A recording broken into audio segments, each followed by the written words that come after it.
The advice and opinions expressed by the host of Autism Live and her guests are meant solely as suggestion and should not be in any way construed as child-specific advice. The Center for Autism and Related Disorders advises working with a board-certified behavior analyst who has experience with autism before starting any intensive behavioral intervention. Any choices you make in determining your child's treatment are completely at your own discretion.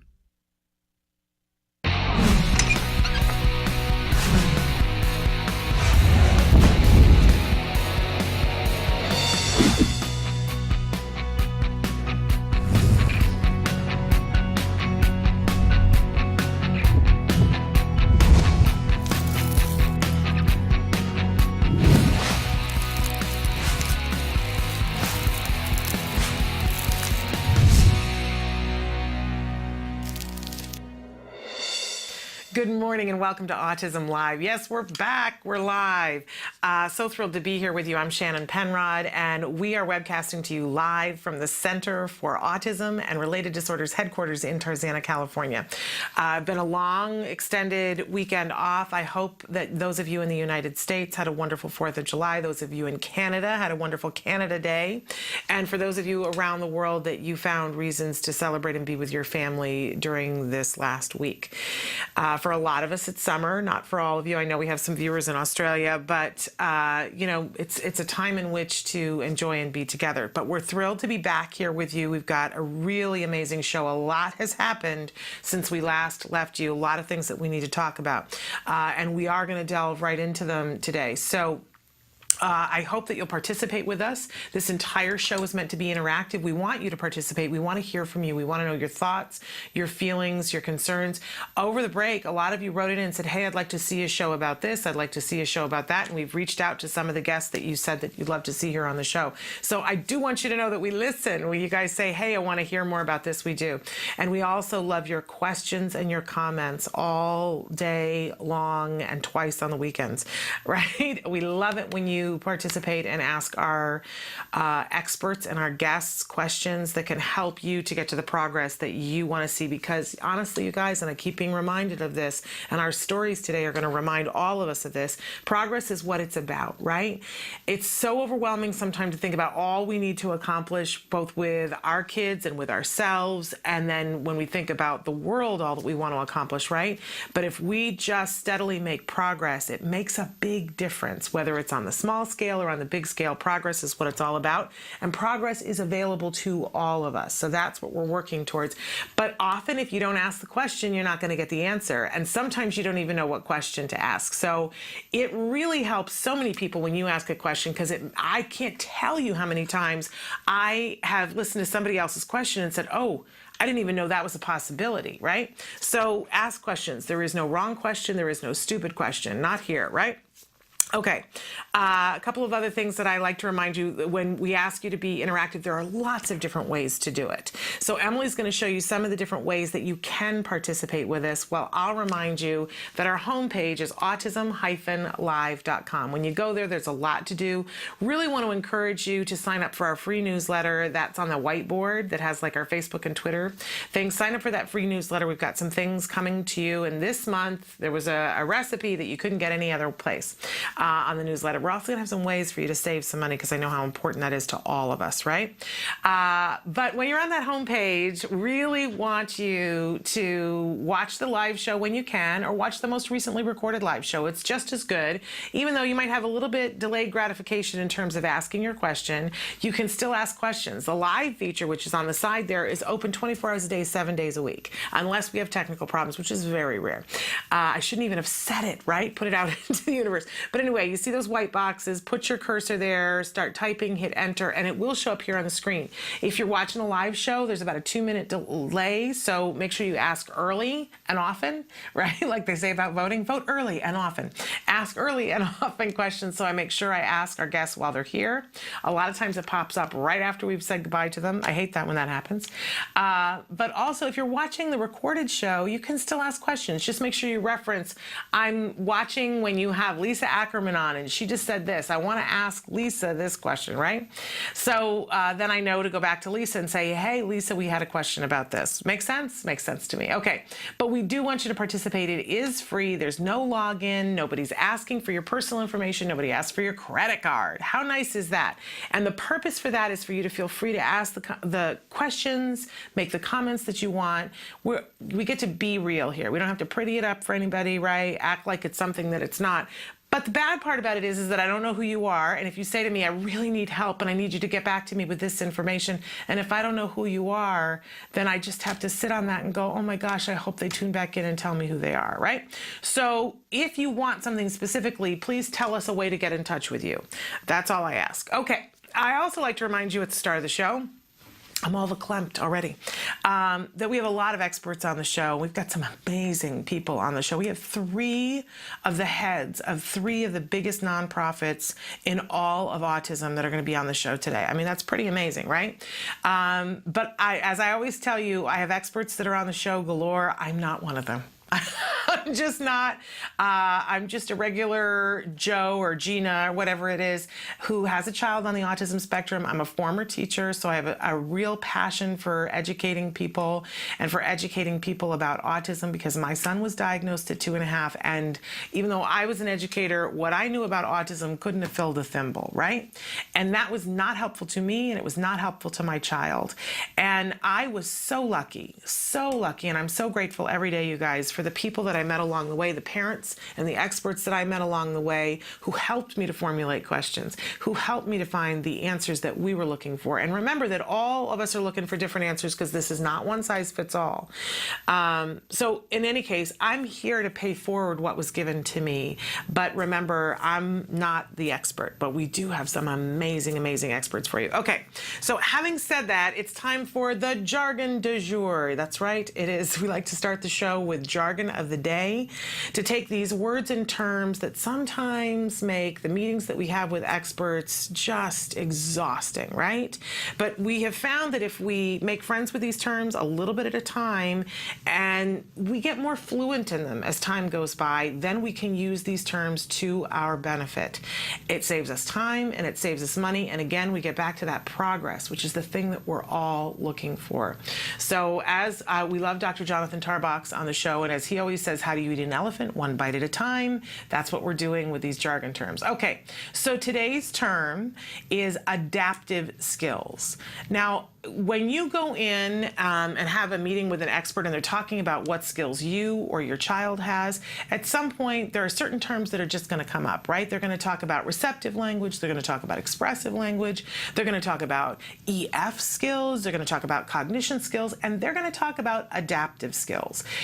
So let's take a look at what our actual definition of adaptive skills is. It's age-appropriate behaviors necessary for people to live independently and to function safely and appropriately in daily life. Okay, as definitions go, that's pretty accessible, right? But let's take it down even a level further to our working definition. We're talking about real life skills such as grooming, dressing, safety, safe food handling, school rules, ability to work, money management, cleaning, making friends, social skills, and personal responsibility. Now, why is it, and that's just an example. There are many, many, many more things that can be included in adaptive skills. So why do we need to define all these things? Why do we need to understand how broad adaptive skills is?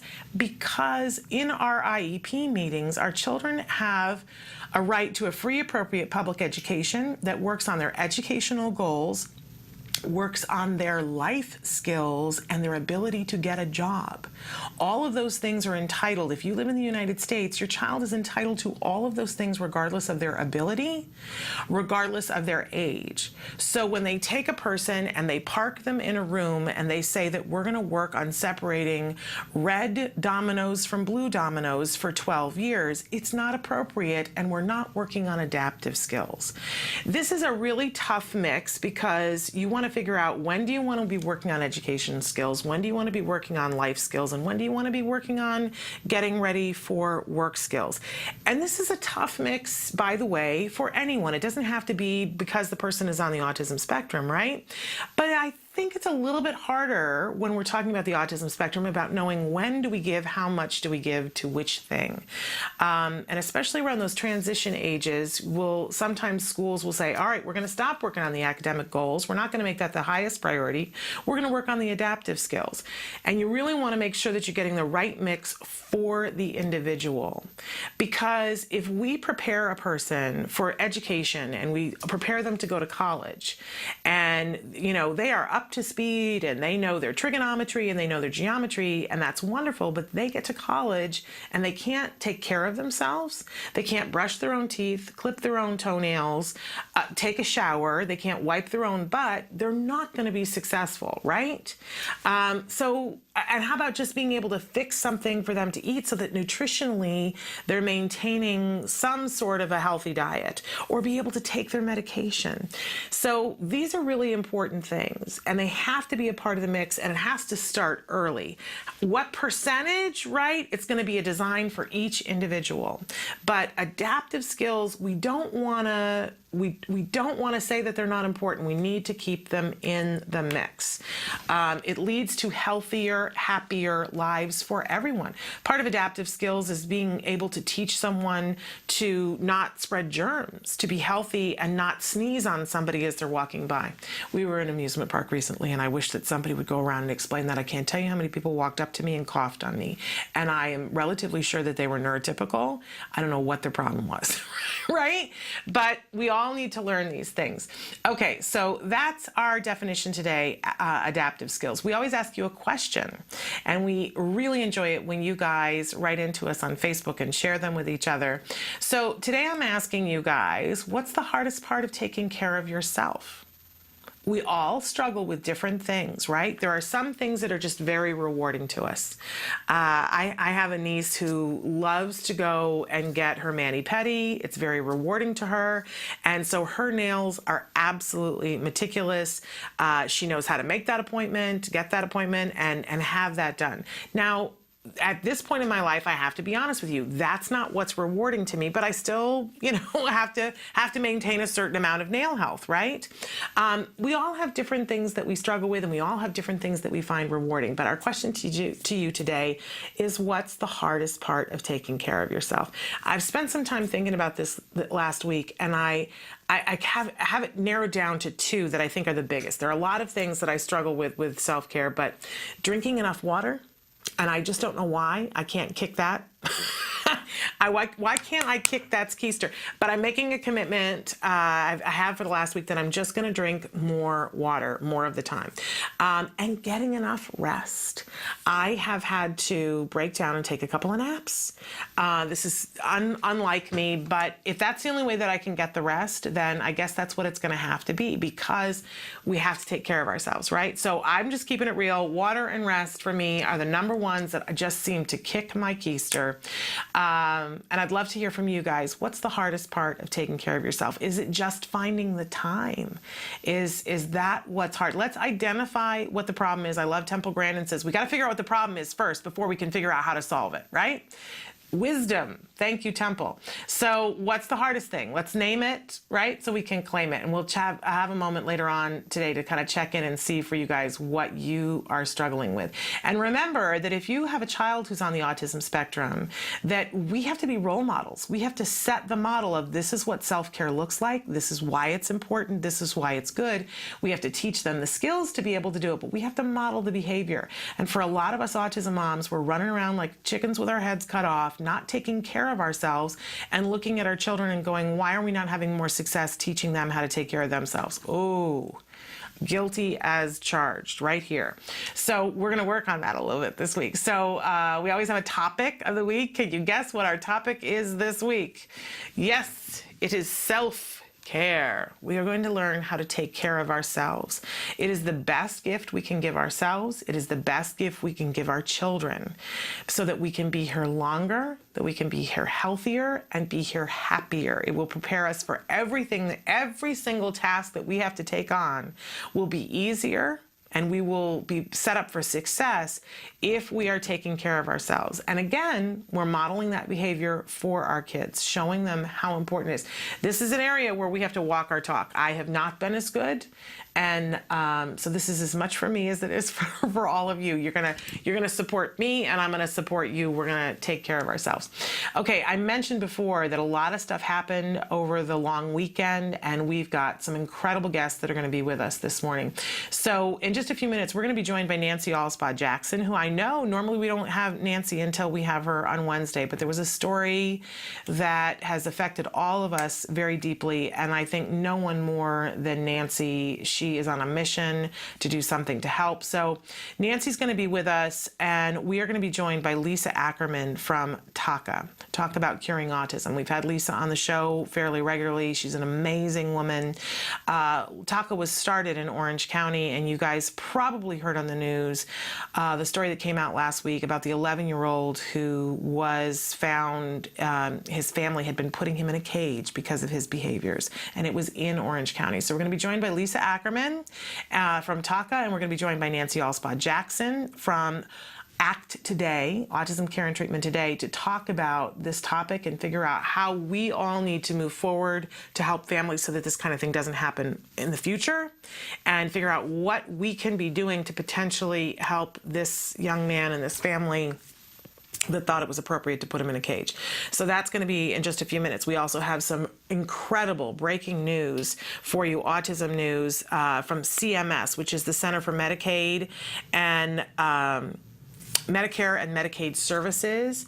They put out some guidelines yesterday for how autism should be treated with Medicaid. It's a game changer. So we're going to be talking about that a little bit later on, and a couple of other stories in the news.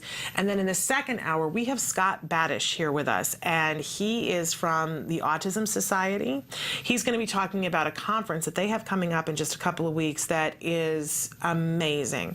He's going to give us some information about that, and we're going to be talking about how autism-live is going to participate via distance and let you know more about that. But this is an amazing conference that if you can get to it, it's in Indianapolis, you're going to want to go to it. So all of this and ever so much more after these messages. Stick with us.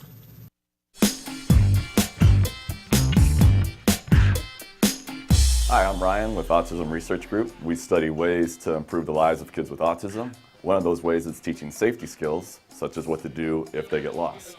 We hit the streets to find out if anybody knows the correct answer on how to teach a kid what to do if they get lost.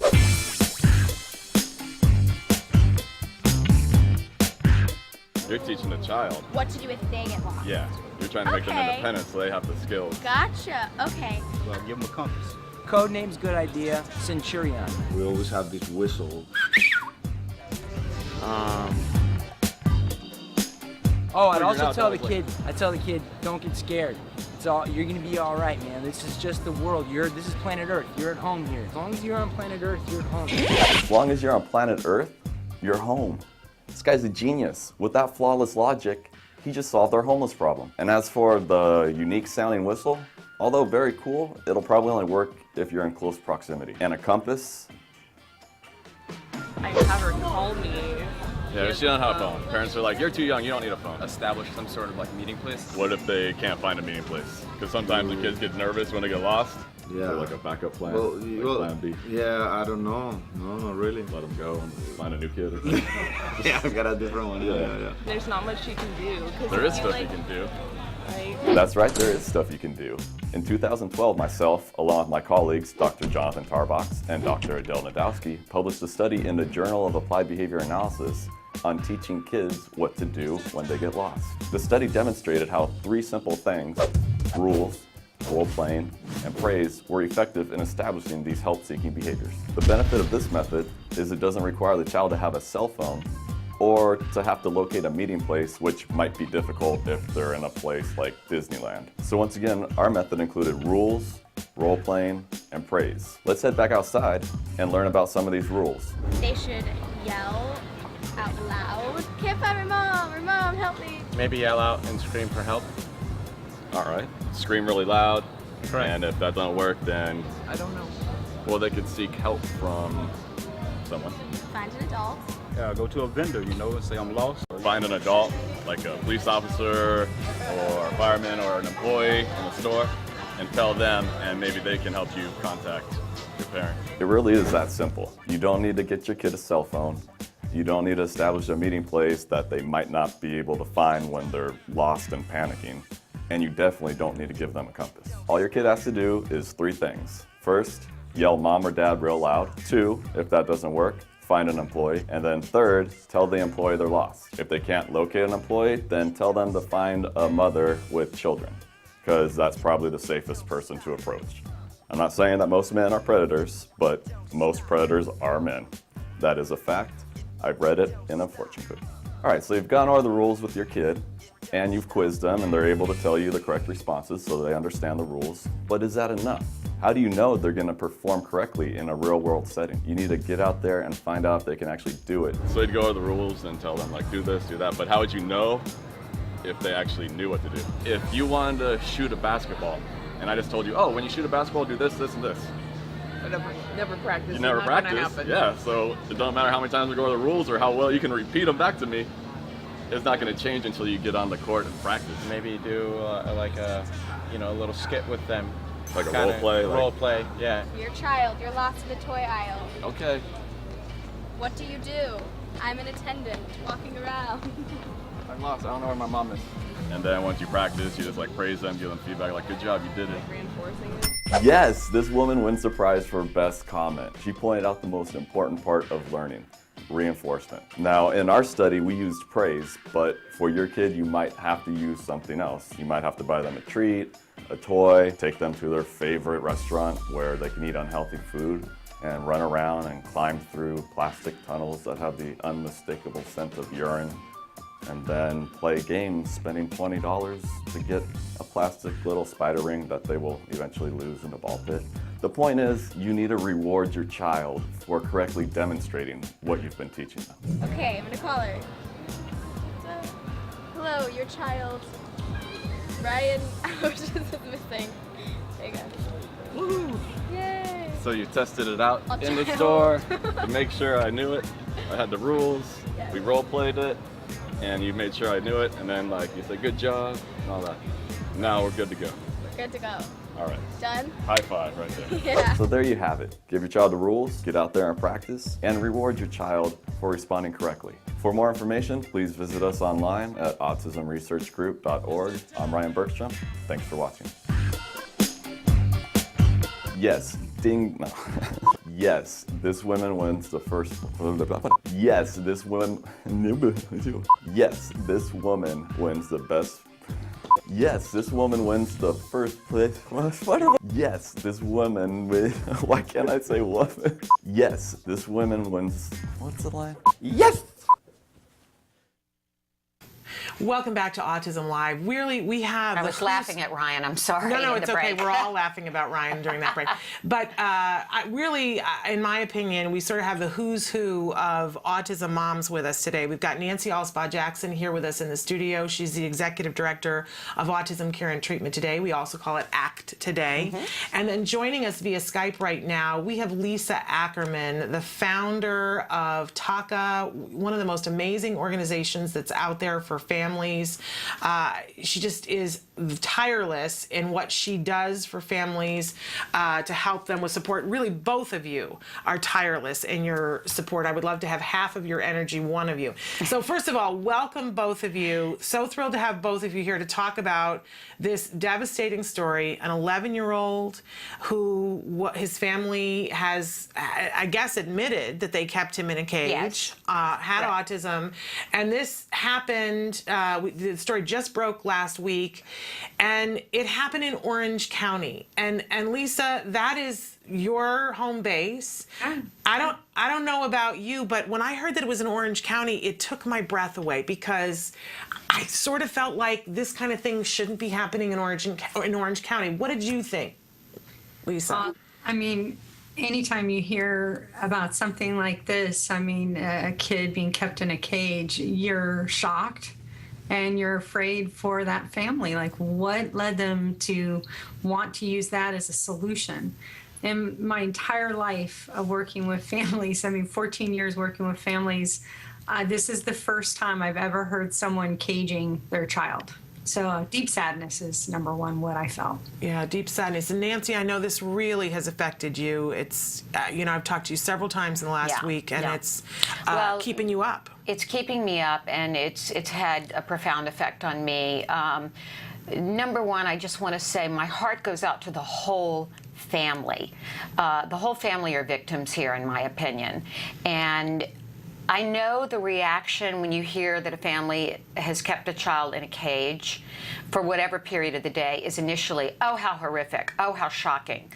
But I deal with families every day that are forced to take extreme measures to keep their children safe, themselves safe, and their other children safe because they do not have access to the proper treatment and care and intensive behavior therapy for children that have SIB, self-injurious behavior, or aggression towards others.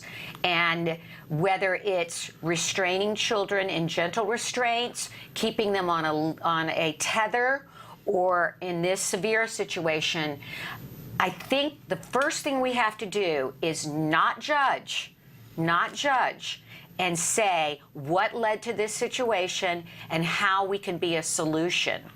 Now, I've been doing some investigation. I talked to Lieutenant Dunn, who was the arresting officer in the case yesterday. He's putting me in touch with the detective on the case. My understanding is the parents have been charged with a felony.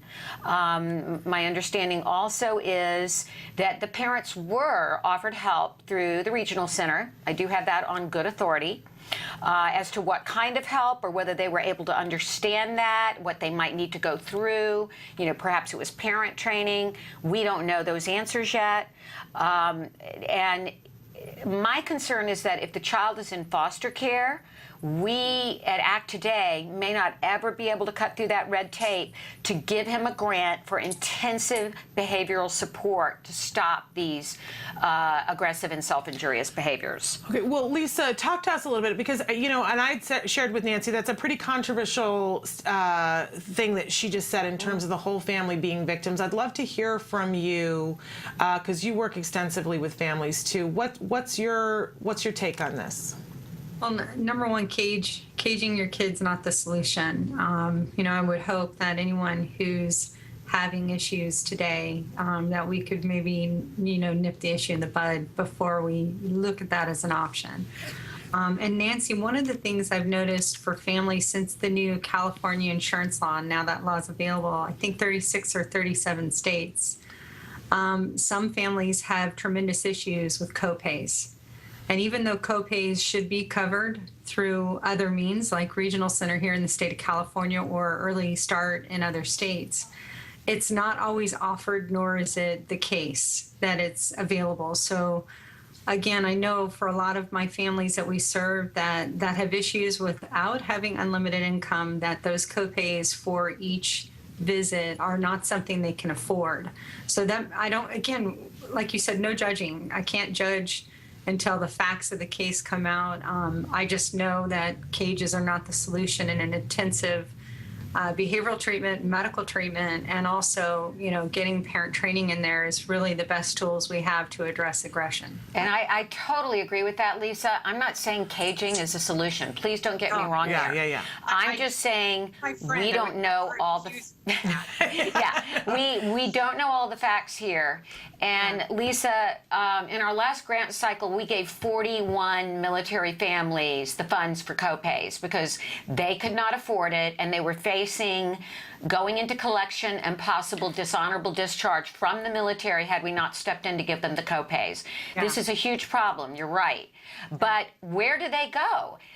I think what we have to say here is that it takes Herculean efforts on the part of a family to get the proper treatment and care. I mean, I was a television executive. I thought I had connections. My son didn't get proper treatment until he was 5. So if that happened to me, imagine the family that is, number one, an immigrant possibly that doesn't speak the language, has other children, has very limited means, very limited resources. These are not the moms that can stay up all night on the internet and check out Act Today and TACA. I'm sorry, they're just not. They're in crisis, and we've got to find a way to reach those families. And I think we're all in agreement about that. And Lisa, I would love to take a couple of minutes and have you explain to families, because I think families, until you know, you don't know what's available. So take just a couple of minutes, Lisa, and imagine you're talking to a family who's tuned in for the first time. What services are available to them if they'll just speak up and ask? Yeah, literally in every state in the United States, there is Early Start or a regional center, which is supposed to properly assess the child, help diagnose, and then define the appropriate treatment tools. We know often that that gets broken down, either they're delayed or the assessment's not exactly accurate or the delivery of the services aren't exactly helpful. The services should be intensive behavioral therapy that's delivered one-on-one to the individual living with autism. And parents should be offered that at no charge to their family. That is something that should occur, and that should also come with parent training. But the most important component here to me is behavior is communication. And if 40% of our kids are nonverbal or pre-verbal, I'm very hopeful. Perhaps there's other issues that at play. And that's one thing I want to address is the medical side.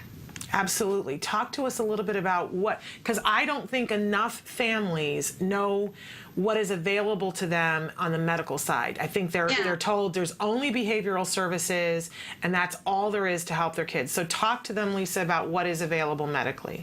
Well, Nancy, you and I've talked about this a million times, and Shannon too. I mean, literally, you go to the pediatrician and you'll describe a symptom and they'll say, oh, that's autism. Well, what we're finding is children with autism have other things going on, comorbid issues that come with autism.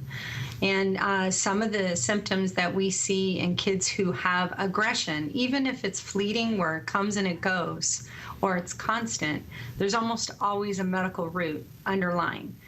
Seizures are common. Migraines are common. Gastrointestinal distress and other issues are very common. And there are two scenarios I wanted to share with you. Two really beautiful, wonderful kids that just happened to be diagnosed with autism went from being yummy and fabulous and learning to aggressive, injurious to themselves and to everyone around them overnight. And that should trigger something. Now, there's two types of aggression: that prolonged aggression that's been there since the diagnosis, and then overnight aggression. In these two cases, and I hear this all the time, and I'm sure, Nancy, you could chime in, one kid had an overabundance of strep through an infection that was throughout their body, in their blood and in their culture on their throat. And they couldn't communicate how they felt and what was going on. And so it took the parent extreme sleuthing and figuring out what happened to their wonderfully behaving child with autism overnight. And then the second case, there was a child with autism, nonverbal, pre-verbal, age 16, got extremely aggressive overnight. And it turned out he had an abscessed tooth and couldn't explain to the family what was happening. Both extremely heartbreaking situations. But had they listened to the pediatrician early on and said, that's just autism, and not look further, that would have been heartbreaking long-term for those families. Yeah, Lisa, I want to ask you, aside from applying for a grant through Act Today to get a doctor that's going to address these issues, and as you know, we're backlogged. We've got hundreds of families in line waiting for grants. There's just not enough funds. If a family has a child that possibly has a medical condition like severe gastrointestinal, which we often see results in the aggressive behaviors, what can they do? Well, first thing you can do, and these I know are available on the TACA website or the American Academy of Pediatric Standards of Care for Autism. You can Google that or find it on tacanow.org, pull it out, print it, and highlight it and have a conversation with your pediatrician, the one that's covered by insurance. And if they're not comfortable with doing a full battery of tests and evaluation, to please ask for a referral covered by insurance. There's autism treatment networks across the United States. There are two of them that are actually really thorough and wonderful.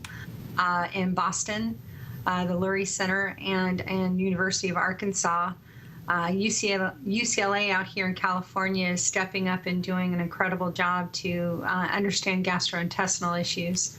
But it's metabolic, neurologic, immune, and gastrointestinal that needs to be evaluated in these cases where we go from, great kid to aggressive. So you should be able to work with insurance coverage. And at this point, everybody should have coverage. It will, I know all the coverage isn't the same, but everybody should have access to medical insurance.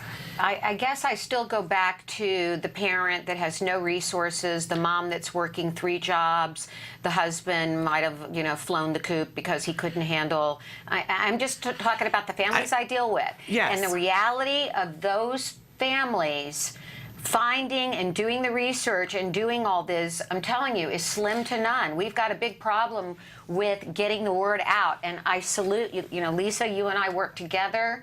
We give every family that applies for a grant a TACA guide.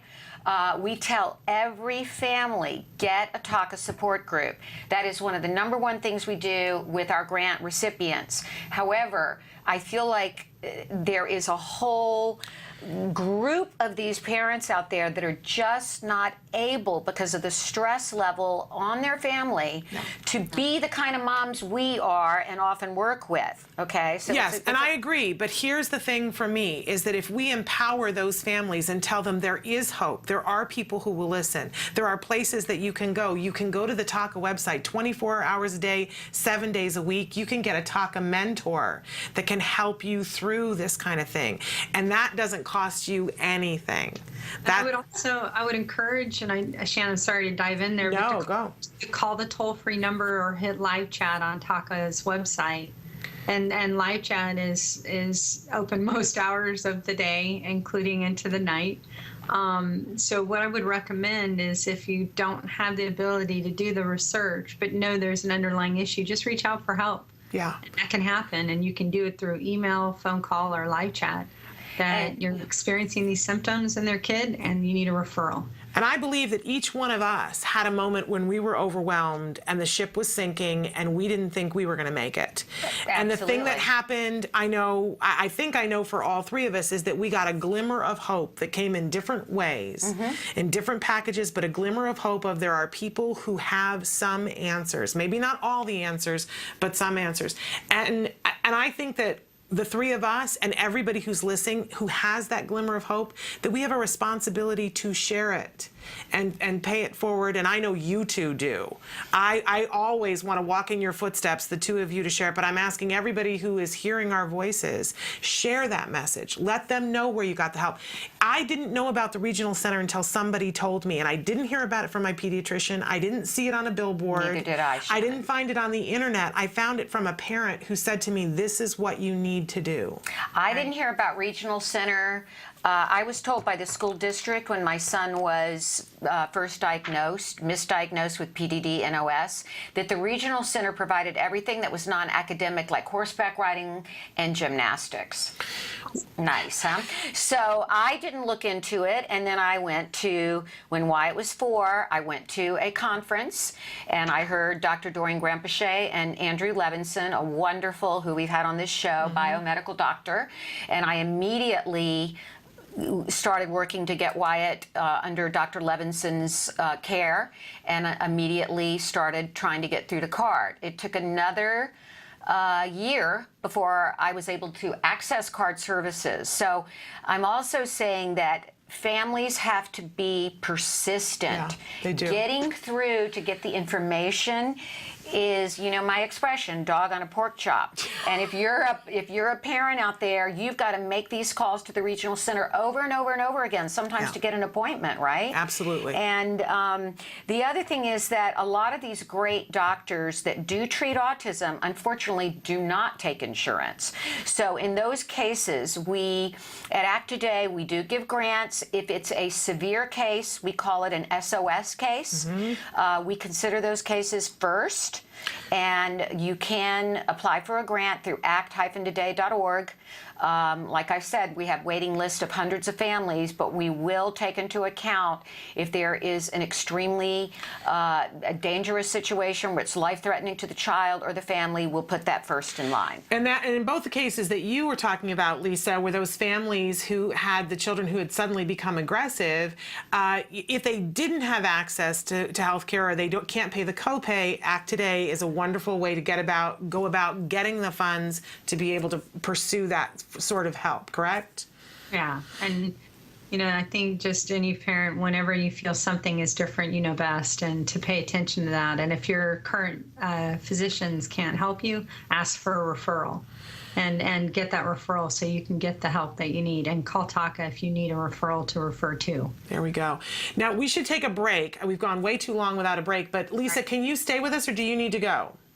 No, I'm good right now. Okay, we're going to take a short break, and we're going to come back with these two incredible ladies to figure out what we can be doing, all of us, today. And Nancy's going to talk a little bit about what action she's taking to try to get a grant to this young man and the caretakers of this young man. Stick with us.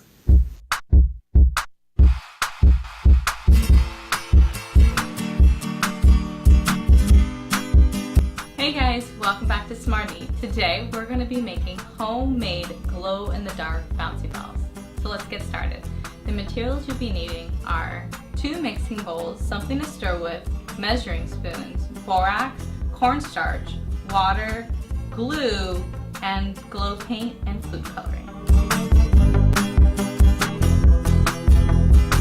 So step 1, you're going to take one of your measuring bowls and you're going to measure out half a teaspoon of borax, 4 tablespoons of cornstarch, and 4 tablespoons of water. Then you're going to mix that all together. I'm going to set this aside. In another bowl, I'm going to mix my glue and my glow-in-the-dark paint and any food coloring I want to use to make it a special color.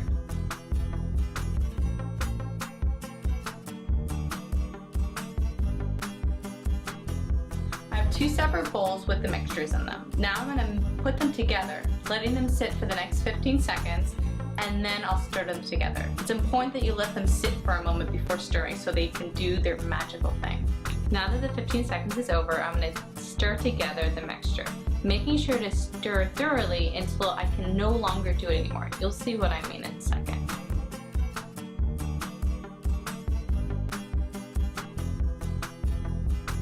Now that I can no longer stir it, I'm going to start rolling around in my hands to make a ball.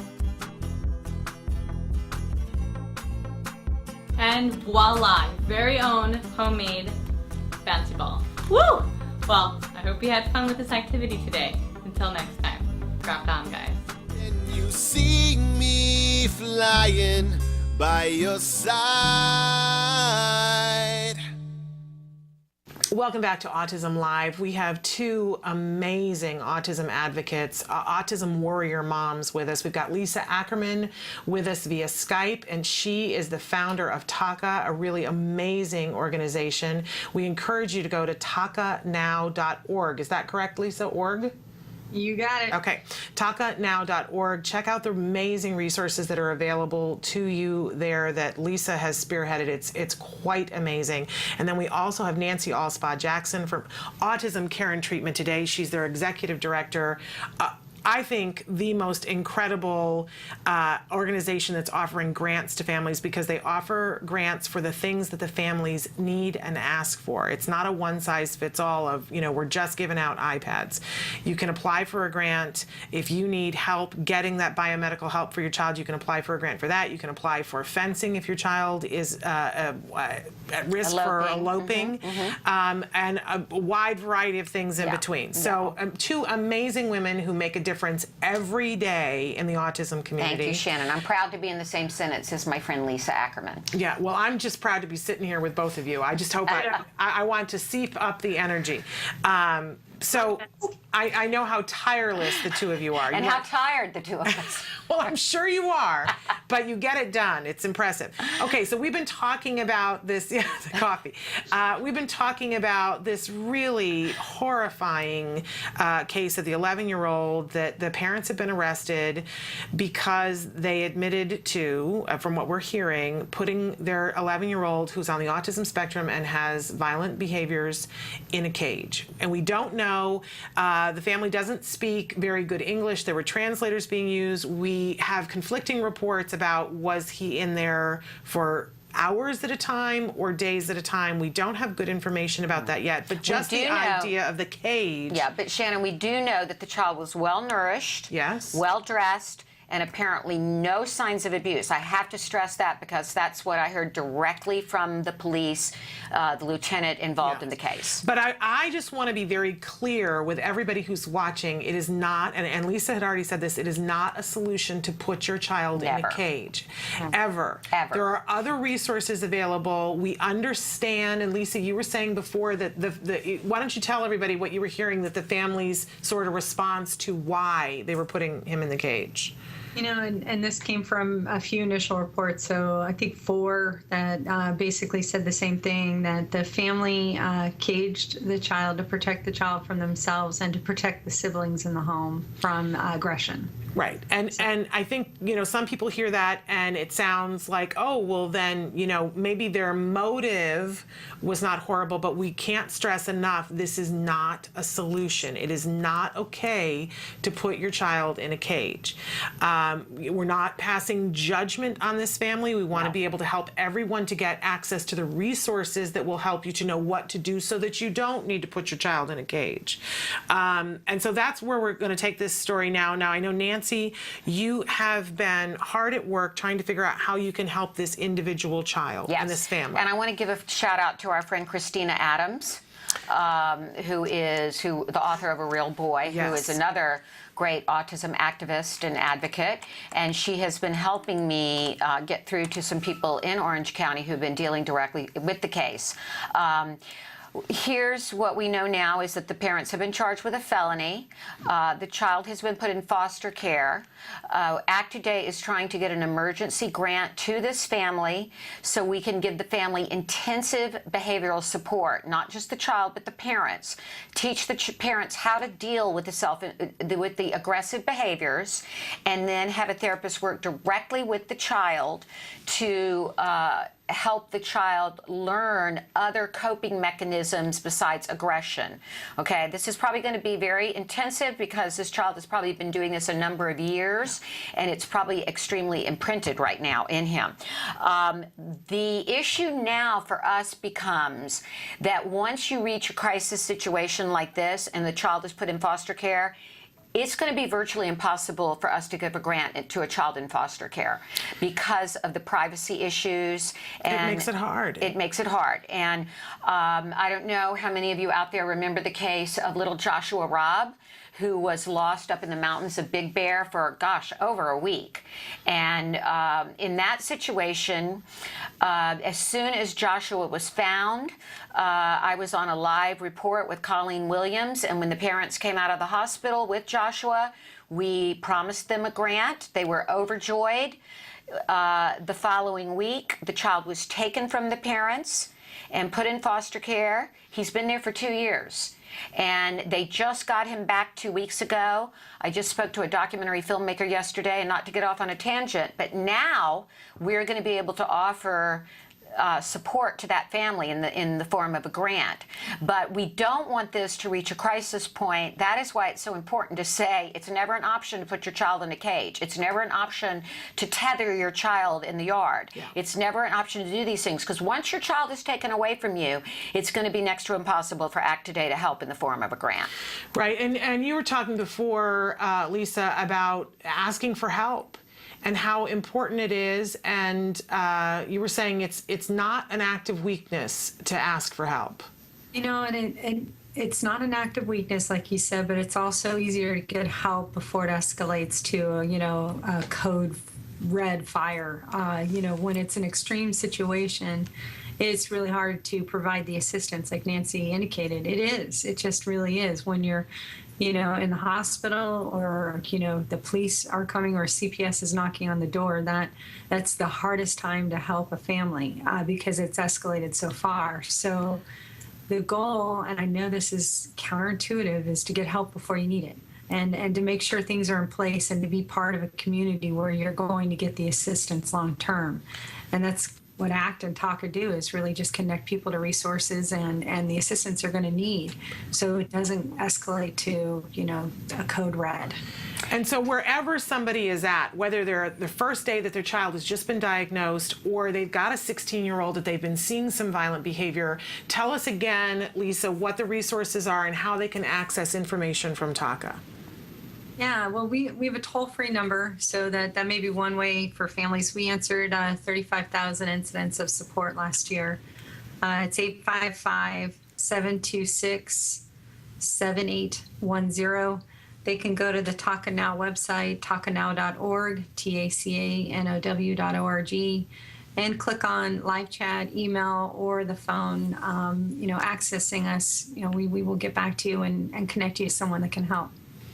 And I want to say, if there's a language barrier and a family needs support from ACT Today and they are in an emergency or pre-emergency situation, we do have a Spanish-speaking grant assistant, Crisia Avalos, and they can call our office at 818-340-4010 and ask for Crisia. She will speak to you in Spanish. We do have that language covered. It is often more difficult for parents that don't speak the language. The regional centers, they're going to have to be persistent with regional center to get someone that can help interpret for them if they don't speak the language. Do not be put off by the fact that if you call and you don't understand, it is your right to ask the regional center to have someone support you in speaking the language. Absolutely. And we want to take just a second to say you can go to act-today.org and find out more information about ACT Today and about applying for a grant. You have different kinds of grants because you have grant phases where you get a month where you can apply. Right. We have quarterly grant dispersals. But then you also have those SOS grants that don't have to wait. That we can, the executive board can approve them. In the case of the child in Orange County, that's what we're trying to do if we can actually get through to give this child a grant. So if you're watching and you are having a problem with your child, and whether you are at crisis this moment or you feel like you're going to get there if you don't have any help, you need to pull yourself up today and have the strength to ask for the help. We've got 2 incredible resources available, and you don't have to pick and choose between them. Apply to both of them. We work together, hand in hand. I also want to bring up something that has been very effective in the past for us. We had a child in extreme crisis who originally was from Uganda, and I worked to get the child here with the Ugandan embassy, and once we had him here as residency, because we help families here in the U.S. We did not have the funds at that time that we wanted to hire an advocate for this child to represent the family in getting the child the best services through Regional Center and the school district, as well as getting intensive behavior therapy. Through my church, we threw a fundraiser. The Christmas offering, actually, it was the Christmas offering from my church. We raised $40,000, which was given to ACT Today. Now, we can't give money, we can't raise money for one specific child, but it went into the card, the ACT SOS fund, and we were able to hire an advocate for that child. We were able to get him intensive behavior therapy. He is now in an LA public school. He is writing his name. He has become verbal. And this was a child that was being beaten to death in Uganda, okay? So miracles can happen. They do. And I will tell parents, if you throw a fundraiser and you do it for our ACT SOS fund, it can benefit the child. We can earmark funds for an emergency case. Okay, so there we have it. Lots of different ways, lots of different things that you can do. And I also, Lisa, I want to end by talking about the TACA guides for people who are out there and aren't having a crisis right now, but want to be as prepared as they can. Take just a second to talk about those guides and how they're available to people. Yeah, we have Autism Journey Guides, Volume 1 for early childhood, so that's meant from, 1 to about age 10. And then we have our Teen and Adult Guide, Volume 2 from 11 and up. They're free at any TACA meeting that you go to. If you can't make it to a meeting, you can purchase it online. If you can't afford it, there's a scholarship pool to have it shipped to you. So it's $15 for people who want it to deliver to their door, or they can apply for a scholarship at tacanow.org. It's amazing what both of you do. I'm so proud to be in your company, and I know that it's one family, one child at a time, but you guys make a difference every single day. I salute you. I thank you both, and thank you for shedding some light on this so that we can all start to move forward and be hopeful after this terrible, terrible story. Shannon, thank you for the information you give families every day. Before I came on, I was just listening to you talk about adaptive skills, and I'm in awe of you, and I am. I just want to say thank you. It's just time to salute you for the information you give families sitting here behind this desk. And, it's so important. And, I think you're right. And I know Lisa, and you both know this quote, and it's from Margaret Mead that says, never doubt that a small, committed group of citizens can change the world. In fact, it's the only thing that ever has. And I think we have to keep that in mind when we're looking at these really enormous challenges facing our autism nation, but we have to remember that it all starts with us, right? Absolutely. So thank you so much, Lisa, for taking the time to be with us. And salutes back to both of you guys. I wish I could be there to hug you and say the same. We'll send you air hugs. All right. Thank you so much. All right. And thank you for being here. We're going to take a break and go to the A Word. This is the ongoing documentary that's being made here at the Center for Autism and Related Disorders. Follows a little boy, Jack Riley, who was diagnosed with autism at the age of 2. We're following this series, and at this point in the series, he's had quite a bit of intervention. He's made a great deal of progress. It doesn't mean that everything is taken care of. This is why this intervention takes a while. There are always things to work on, and then they grow, and there's more things to work on. So take a look at what's happening with Jack Riley. Then when we come back, we're going to be joined by Scott Badish from Autism Society of America, and we're going to be talking about their conference that's coming up at the end of this month. Lots of good information available to you. So stick with us. Here is the A Word.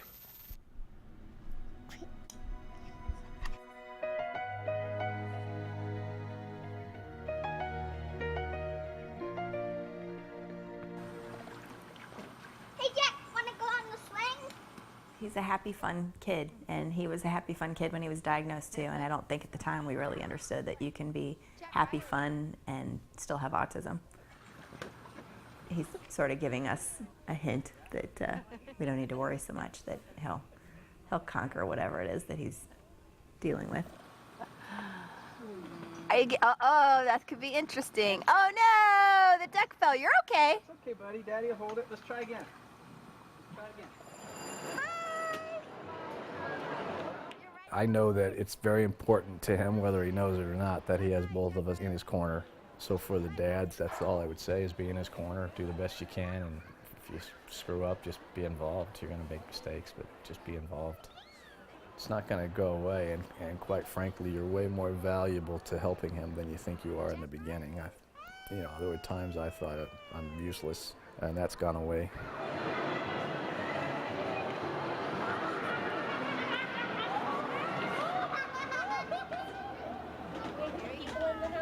He does when he sees doors and books.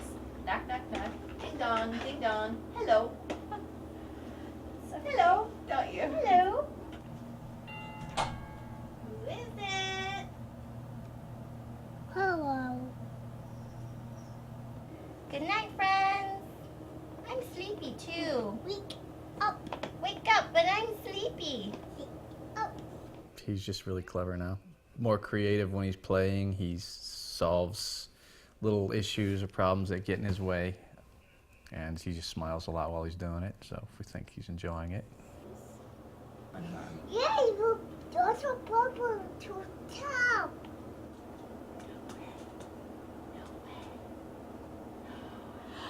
Oh my God!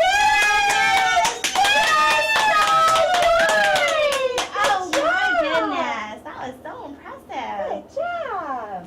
We added a new program, Gaining Attention, because we've been noticing that he wants our attention, but he'll like throw things or doesn't know appropriately how to get your attention.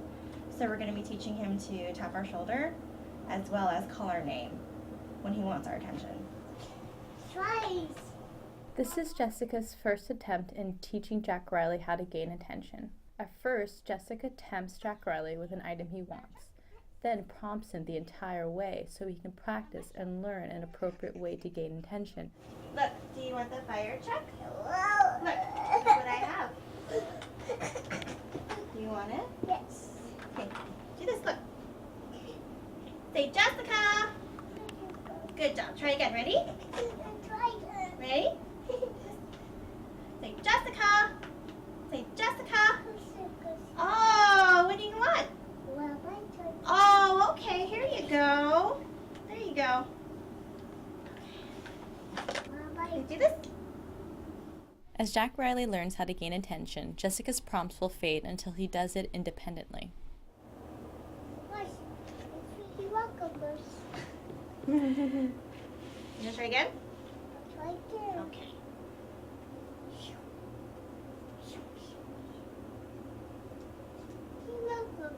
Yes? Yes? What do you want? What do you want? Oh, there you go. That was very good, Jack. Yes? Yes? Yes? Yes. Okay. That's good, mister. You're getting better at that. And we also added a program called Inhibition when mom or dad are doing things like getting the mail or getting things from the car. He's had episodes where he'll just run. Wait. Wait. Stop. Wait. No, wait. Stop. If this is as bad as it gets and we've caught it, then we're great. I think what I didn't realize is that there's always going to be new things that he's going to encounter. There's always going to be new behaviors that he discovers, and that's part of being a kid as well as the autism. No! Stop! Thank you! This way. Go.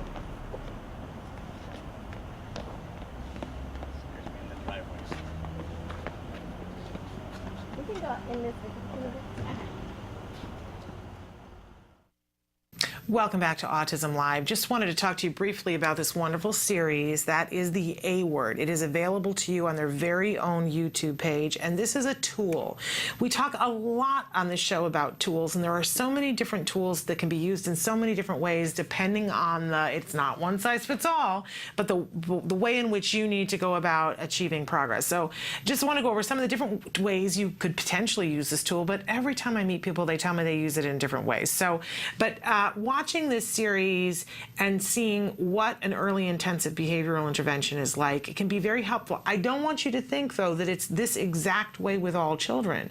This is one child, and you're seeing the types of things that he's learning. It's going to be different for every single child. And I know many of you have written in and said, oh gosh, we'd really love it if you would do an A Word with an older child or a child who's nonverbal so that we can see how different it can be. And I want you to know that that's one of the things that we're working on. We're trying right now to identify a sponsor who can help us to bring that to you, because unfortunately it costs a lot of money to be able to do that. But we're really hopeful that we're going to be able to bring something like that to you soon, because it's so important for you to be able to see what's possible. I was talking before about that glimmer of hope that each one of us, Nancy Alspaugh-Jackson and Lisa Ackerman and myself, felt at one point. There's that moment, the gut punch of, okay, somebody says to you, there's nothing we can do, or there's no help, or your child can't come here because they can't do X, Y, or Z. And until you have that glimmer of hope of, okay, there are solutions, there are things that can be done. This is not a game over. I love Lisa Ackerman. She always says, it's not game over, it's game on. That's one of my favorite quotes of hers. So I hope that you will use the A Word as just one of the many tools that we try to provide you with to give you that glimmer, to give you that kick in the pants that you need to reach out, ask for the help, make the phone call that you need to make. And if you don't even know which phone call to make, that's why we're here, because we want to help to hook you up with different resources. And one of the resources that we want to hook you up with is the Autism Society of America. And we're going to take a break, and in just a minute we're going to be joined by Scott Badish, who's going to be talking with us about their newest conference that is coming up at the end of this month. What an incredible opportunity to connect with other people. You know, it's so powerful when you get in a room with other people, and again, not one size fits all. They're not going to all have the same situation that you have going on. They've got lots of individual things going on, but to be with people who get it, that you've got stuff going on, to be with people who are hopeful and saying, this is what I'm doing and this is the progress that I'm seeing, to hear speakers like Temple Grandin, they're going to have Temple Grandin at their conference, to be able to connect with people at that level, it's priceless. It's an opportunity that if you have the ability, and we don't all have the ability to get there, right? But if you do have the ability to get there to that kind of a conference, to this particular conference, want to encourage you to be able to go. And we're going to be talking with Scott about what the realities of that are. If you don't have the ability to get there, and we thought, darn it, we thought that we were going, that Autism Live was going to be there on the scene covering it live. That hasn't worked out due to circumstances beyond our control. But we're going to be bringing you snippets the whole week, interviews with people who are there and experiencing it, people who are there and speaking there. So we're going to try to share as much of the conference as we can virtually with you and with ourselves. So really an incredible opportunity. Want to encourage you to, I've gone to it on my phone here, go to autism-society.org. And when you go there, you've got several, I'm there right now on my phone. There's the place where it says National Conference with a lovely little ribbon, and you can click on that and get a bunch of information to be following along while we are talking to Scott Badish. So stick with us. We are going to take a break, and then hopefully we're going to be back with Scott Badish from the Autism Society. Talk of Facts. Welcome back. I'm Lisa Ackerman. I'm here to help answer some of the most common questions that come up on your autism journey. And this one's my favorite one. I'm out of money. What do I do? Well, I've yet to meet any family with autism that maybe once had money. By the time autism is rolled through their lives, their money is pretty much gone to the wind. So what I always like to tell families is we've spent a great deal of time on a budget series. Real life, practical guidelines for every situation you'll come across in autism. The series includes everything that you need to know about therapy and who pays for what, autism insurance and healthcare reimbursement tips and tricks. There's an entire white paper on that. Let's not forget medical intervention unique to autism and the common things that you need to do and how you can get those common comorbid issues covered through your healthcare insurance plan. Yes, that's possible.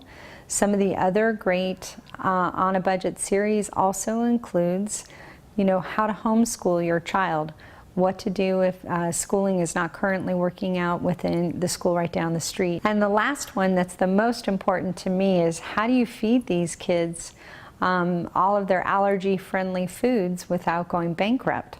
Well, that's easy. The last and most important paper Taka wrote was how to feed a family of 4 on the autism, gluten-free, casein-free, soy-free diet for $320 per month.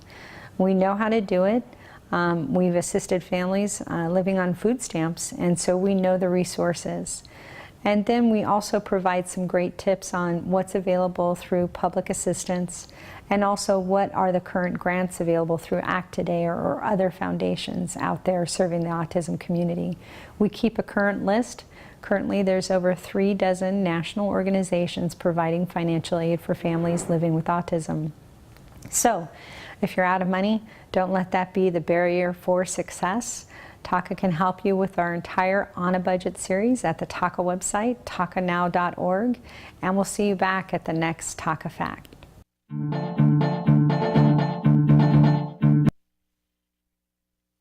What is autism? What is autism? What is autism? What is autism? What is autism? What is autism? I've been asking myself that for a very, very long time. Let me think about that one. Trying to, Jeez. Let me think. Oh man, that's a rough one. Yes. Autism. Autism is a neurological disorder that affects many of our kids in different ways. It's a learning disability that affects the cognitive functions of the brain. A lot of people have the misconception that it's a disability, and it's really not. I look at it as like a special gift. When one person thinks differently from another. It's an opportunity for everyone to learn to understand someone that's a little different than them. Autism is the ability to educate. They're given so much talent in different areas. To me, autism means a chance to be with and be around people you really care about. Autism is beautiful. It's a way of seeing the world differently. It's always unique, totally intelligent, and sometimes mysterious. Happiness that comes out of my son's hard work. It's a movement. Unpredictable. Abstract. Awesome. Love. The field I want to work in. Laughter, fun, joy. Autism is beautiful to me. I want you to remember these 3 words. There is hope.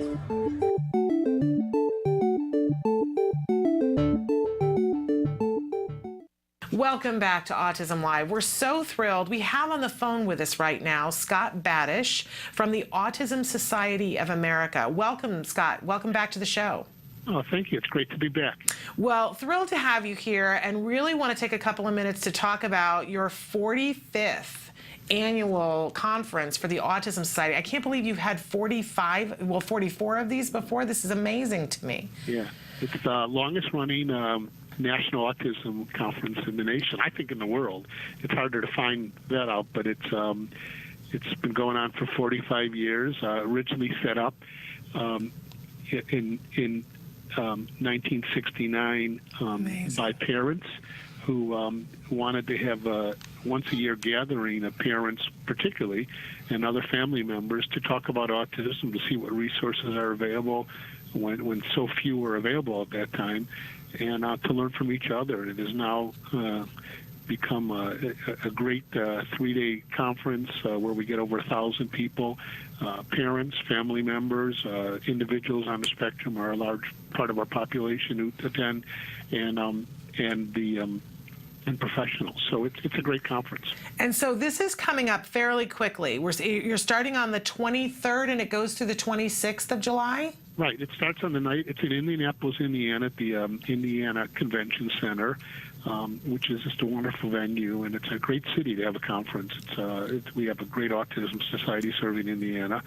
And we start the night of the 23rd with an opening reception and end about 2 o'clock on the Saturday the 26th. And we have close to about 90 breakout sessions and 3 keynote general sessions.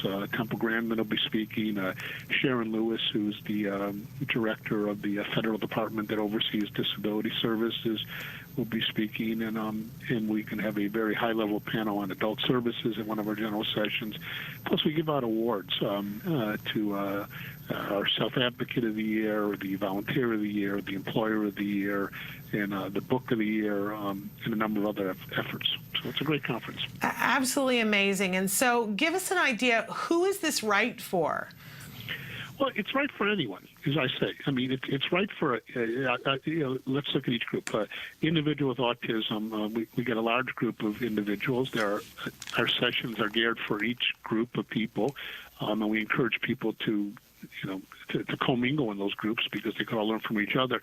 But a lot of good sessions on self-advocacy support, how opportunities and ways for people with autism to advance their quality of life. For family members, it's good because family members come and learn about different support services are available, different things that are effective. They learn from each other. They network. They hear good speakers, educators talk about what's working and not working. We have a large group of professionals in the field, anywhere from teachers to social workers to caseworkers, who come and learn in their sessions about what other states are doing, what they can learn from each other, and also what's the different new strategies that are working and helping address someone who has autism, maximize their quality of life. And then we have a lot of people who just are community people. They want to know how they can make their community stronger and better places for people with autism to live and thrive. I just think it's a remarkable opportunity for individuals who want to get an injection of hope and a sense of community to be at this conference, to partake of what you guys have there. You know, it's sort of like Disneyland for autism. There are going to be way too many things. You're not going to be able to do it all, so you're going to have to pick and choose about what's a priority for you. But I don't think there's going to be a dull moment for what you guys have, what you've packed into those days. It's really amazing. I like your approach about Disneyland, because it's true. People say they wished it was longer, or, you know, I wish you ran these sessions till midnight. And, you know, we say, no, people got to get some sleep. Yeah. But but we don't have waiting lines, so that's, you know, there's no. Yes. We usually fit everyone who needs to be in a session in the room, because the rooms are pretty big. But the other thing the conference does, and you touched on this, is that it's a great way for people to come together and be proud of what they're doing. It's great when we all celebrate our successes together and the strength of coming together. So there are people who may not have been to all 45 conferences, but they've been to a significant number of, and it's kind of their once-a-year thing of getting back together. You know, those of us like you and others who work on this daily, sometimes it's not a lot of fun. It's dealing with bureaucracy, dealing with the letdowns, dealing with things that don't work. But we sometimes forget about the things that really are working and are helping. And that's what this conference does. It kind of says, you know, when we're all kind of having some difficulties or wondering, you know, what the future holds for any of us, this gives us a good way to say it's bright, and there's people around you who care about you and want to help you. One of the things we're going to do at this conference, which I think is real exciting, Ruth Sullivan, who's to me the hero of this organization, is a lady who just celebrated her 90th birthday, and she is one of the original founders of our Autism Society of America in 1965. And on Friday, the 25th, at our general session, she's going to be interviewed and talking about kind of what she dealt with when her son was diagnosed back in the early 60s, when there was nothing, when it was allowed, when schools were legally allowed to discriminate against people with autism, when, you know, when the doctor, and it usually was a doctor who diagnosed you, told you, you know, please put your child in an institution and visit him or her once a month. Mm-hmm. And she said no.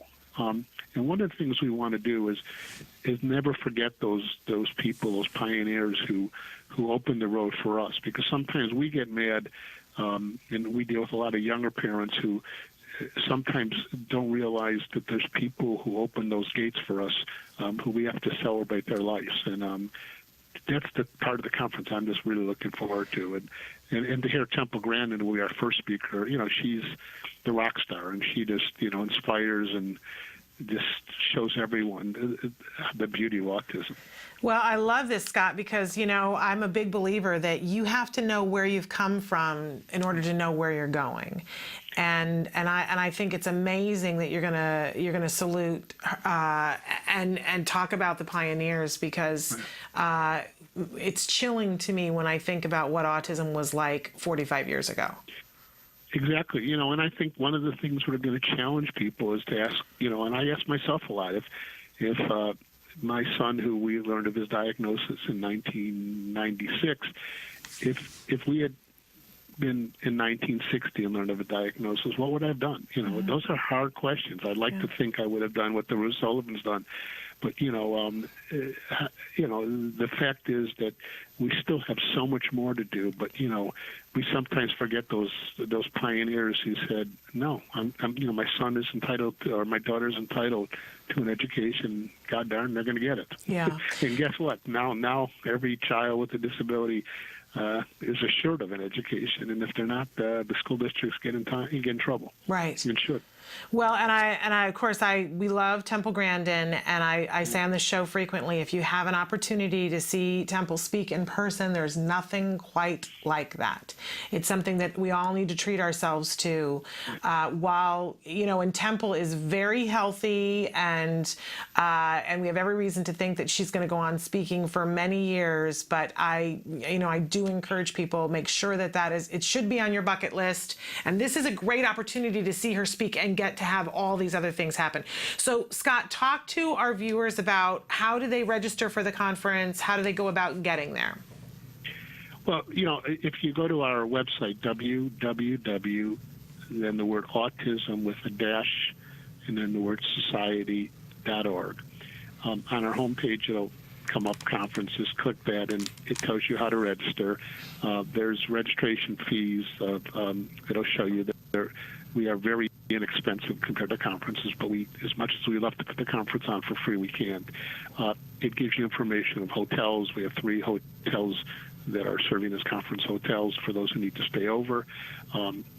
Indianapolis is a wonderful city to visit. It's got great restaurants and great things to do. We're going to have a host city event. Take everyone to the ballpark, where we're going to have an autism-friendly night at the ballpark. Yay! But it's also not a very expensive city to fly into. Now, granted, it's 2 weeks away for those who haven't registered, but it's a very good, strong Midwestern city. It's in the Midwest. If you're, so much is within an 8-hour drive. So if you could drive, that's great too. Yeah. You're kind of in the middle. It's a kind of equal opportunity for everybody. Yeah, it's good, and I think people will feel. We do a survey at the end, and our scores are in the 90 percentile of people who felt this was well worth their time and their cost and their effort. But what people say that was the best thing about it was to be able to learn, but also to be able to be surrounded by people who are good. Everyone in that room, not to suggest everyone else in the room isn't, but everyone there are people who want to help make people better. And to be surrounded by that for 3 days, it doesn't get any better. It's powerful. That's why we keep putting these on, because it's we know that since we started, we were the only conference. We know there's a lot of other conferences, but we think our niche is bringing people together. Bringing people are not just all family members or all professionals. It's everyone in the room, so it's very inclusive. We have a large exhibit hall so people can see new things. We got a special exhibit room this year with robots that I can't wait to see. That sounds cool. Yeah, I'm kind of scared to see that one, but it's going to be it's good. We have some great sponsors. Actually, this year we're having a golf tournament. Being hosted by Liberty Mutual and Keystone Insurance Group the day before, but we got some good sponsors for our conference. UPS has signed up, Carino's, just a ton of I'm going to forget ones. I feel like one of those the race car drivers always announces all his sponsors and forgets one, but it's going to be a great event. Okay. People will, and I could assure everyone they'll enjoy it and have a lot of fun. Wonderful. So again, we want to tell people to go to autism-society.org. You'll see that there are tabs there for conferences. Click on that and you can register to go to that. And we're going to continue to give you information in the next coming weeks, but it is coming up. You should register. Is there a time in which the registration closes? Well, it doesn't really close, but as you get closer to the day, it becomes a little more expensive. Okay. And for people who are listening in the Indiana area or just want to come for a day, the program is also on the website, and there are day call. You can do it for a day, whatever. Wonderful. There's a day registration. So great. Anyone come, we'd love to have them there. Okay. Well, Scott, we thank you so much for being with us. Shannon, and we thank you for guys for what you're doing too. You guys are really helping advance so much in autism. You guys are great. Thank you. We're all trying, right? We're all on the same team. So we thank you so much, and we'll look forward to, we'll be covering more things having to do with the conference as it approaches and during the conference. But thanks for being with us, Scott. Thanks a lot, Shannon. Take care. Bye-bye. Day. You too. And that was, of course, Scott Badish from the Autism Society. Again, autism-society.org, a conference. If you can get there, I guarantee you're going to be glad that you did. And if you're going, we would love to hear from you and maybe talk to you while you're there. You can talk about the experience, that you be one of our correspondents on man or woman on the street, right? So let us know if you've already made a plan to go. All right, we're going to take a break, and then we're going to come back with some really big news that came out of CMS, which is the Center for Medicare and Medicaid Services, yesterday. It's a game changer. Stick with us. Hi, welcome to Camp Discovery, a free-to-play suite of fun, interactive learning games for kids 2 and up, designed by experts in autism. Camp Discovery will open your early learner to a world of new skills, shapes, numbers, colors, locations, emotions, and more. Let's get started. Please choose a level. Objects. First, Camp Discovery's Intelligent Preference Assessment determines your child's preferred reward for choosing correctly. Okay, got it. Let's play. Camp Discovery creates a motivating learning environment for your child by minimizing incorrect responses and maximizing successful ones. Find the shoes. Respond correctly and your child is rewarded with their favorite animations. You did it. Respond incorrectly and our unique prompting system guides your child to the correct answer by making it the largest choice. That's not it. Try again. Way to go. Continue to answer correctly and the size gradually reduces until the child makes the correct choice independently. You win. Success! Rewards motivate learning. Complete a round and your child is rewarded with a fun mini-game. Track your child's progress with easy-to-read graphs. Multiple settings options allow you to customize Camp Discovery to your child's unique needs. All this in one single app, the Camp Discovery app, available for free on iTunes, Google Play, and Amazon Store.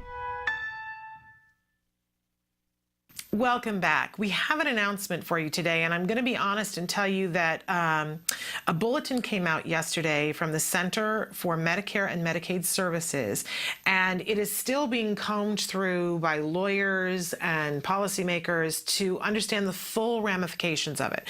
So I'm just only slightly jumping the gun by talking about it because we don't know the full impact of it, but it appears to be pretty amazing in the scope of what it's going to cover. A lot of states have been saying that they were looking for some sort of guidance, some sort of idea from the center, from the government and from the Center for Medicare and Medicaid Services about what their intent is and should be on what they should cover for autism. So the subject of this informational bulletin yesterday was clarification of Medicaid coverage of services to children with autism. Doesn't get more specific than that, right? They've got, it's a 5-page document, and believe me when I say that, like I said, lawyers are poring over it to figure out what exactly, but there are a couple of things that really stand out and jump out at just about everyone. That there is a sentence in here that says, states must cover services that could otherwise be covered at state option under these categories consistent with the provisions of 1905A4B for early and periodic screening, diagnostic, and treatment services. So this is new jargon for us. We're calling this EPSDT. Let me read it to you again. Early and periodic screening, diagnostic, and treatment services, EPSDT.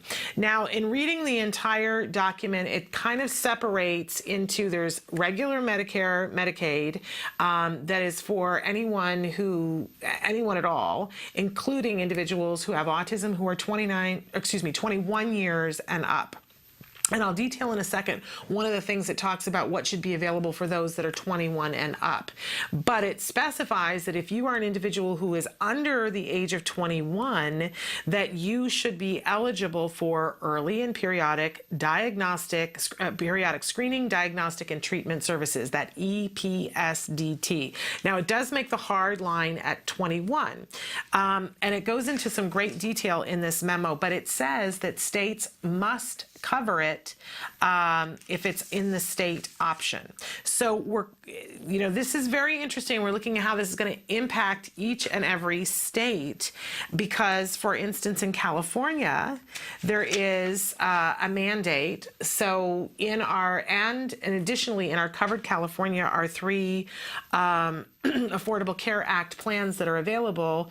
They did include it in the 10 essential health benefits. So it is covered under those plans, but currently Medicare, Medi-Cal has not been covering ABA. So this in the state of California could have a huge impact. And we're seeing that it has many applications in other states as well, different circumstances. Okay, so let's take a second to talk briefly about if you are over the age of 21. And they talk about a home and community-based services waiver program that allows states to provide, allows a state to provide a combination of medical services and long-term services and supports. Services include, but are not limited to, adult day health care services, habilitation, both day and residential, and respite care. And that is for both under 21 and over 21. So could be a huge thing for those of you who have children who are over the age of 21. It says states can also propose other types of services that may assist in diverting and or transitioning individuals from institutional settings into their homes and communities. So that is called the Homes and Community Waiver.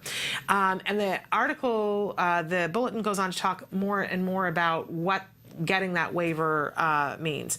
But going back to the EPSDT, it says states are required to arrange for and cover for individuals eligible for the EPSDT benefit any Medicaid coverable service listed in the section 1905A of the Act that is determined to be medically necessary to correct or ameliorate any physical or behavioral conditions. The EPSDT benefit is more robust than the Medicaid benefit package required for adults and is designed to assure that children receive early detection and preventative care in addition to medically necessary treatment services so that health problems are averted or diagnosed and treated as early as possible. Now, I love in theory, the idea is if we make sure that we catch all of this autism early and we make sure that we take care of all the medically necessary things that come around autism, that by the time they get to 21, they're not going to need as many of those services. It's preventative care. My cautionary statement is for those who are 21 now and didn't get it earlier, what that's going to mean for them, and we don't know yet. It says the role of states is to make sure all covered services are available, as well as to assure that families of enrolled children, including children with ASD, are aware of and have access to a broad range of services to meet the individual child's needs. That is, all services that can be covered under Section 1905A, including licensed practitioners services, speech, occupational and physical therapies, physician services, private duty nursing, personal care services, home health, medical equipment and supplies, rehabilitative services, and vision, hearing, and dental services. Pretty comprehensive. They do go on to talk about ABA, as well as the fact that they are quoted as saying that there are other services in addition to ABA that are being found to be effective and that they want to cover those as well. This is a game changer. It leaves room for there to be biomedical help for our kids. It absolutely puts the impetus on the states that Medicaid and Medicare must cover these treatments and screening. We are expecting to hear from the lawyers in the next couple of days about the ramifications of all of this, and we will hope to bring in some experts to give you information about what you need to know to make sure that your coverage is seamless and or you can get started in your state on getting some of these benefits. This again is for Medicaid and Medicare. We have been up in arms for a while now saying that our families that need help the most have been left in the cold in a lot of states, including the state of California. Unconscionable to me that they had services and lost them. you want to talk about keeping you up at night. I keep thinking about those families that lost their services. This seems to me something that's moving in the right direction. So we keep our fingers crossed. We wait for the lawyers to tell us what we need to do next. But thank you, I think, to the Center for Medicaid and for Medicare Services. All right, other story, you're looking for some hope. I know we need a little hope about this time in the program.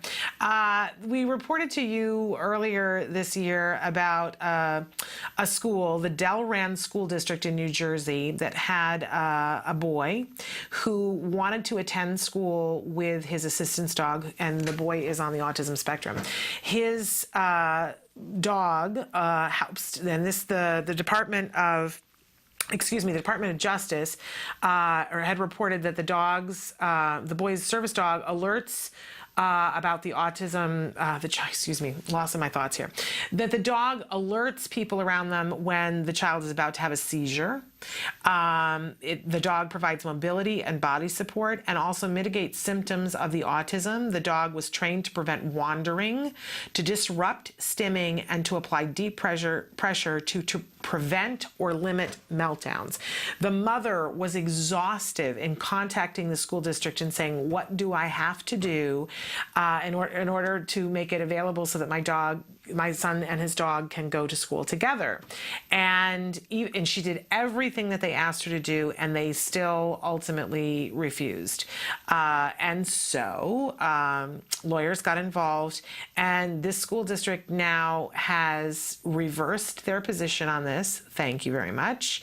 It's reversed its policy under a settlement that is with the Department of Justice, and the Department of Justice did find that the ban on the dog was in violation of the Americans with Disabilities Act.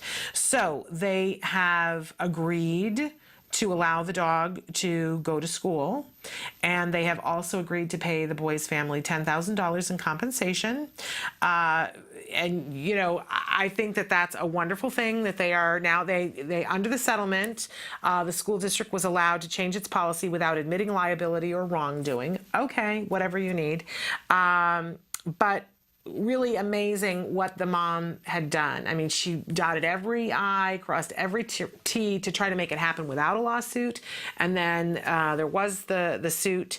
She even, on one occasion, apparently had to, the child was going on a field trip, and the child had to be on the bus. She really wanted the dog to be there on the field trip, so she followed behind the bus in her car with the dog in the car. So when they got to the field trip, I don't understand why schools do this. I know my son's school did this as well, that if he wanted to go on the field trip, he had to be on the bus. I couldn't drive him and get there. So the child had to be on the bus. The dog couldn't be on the bus, but the mom drove the dog to the field trip. Why do they have to make it so hard? Maybe schools will learn from this. It's a wonderful precedent. The dog is now allowed. The school has corrected its position, and they're going to have to pay a $10,000 settlement to the family, which I think is very deserved. So good news, he's going to have his dog in school with him. I think that's a fabulous thing. All right, we're going to take a break, and we're going to come back, and we're going to talk a little bit about some questions that you guys have written in, and we're going to take a few minutes to talk about those adaptive skills that I promised we're going to talk about. So stick with us. The Institute for Behavioral Training provides courses in applied behavior analysis for the treatment of autism. Access IBT e-learning videos on the move and learn at your own pace.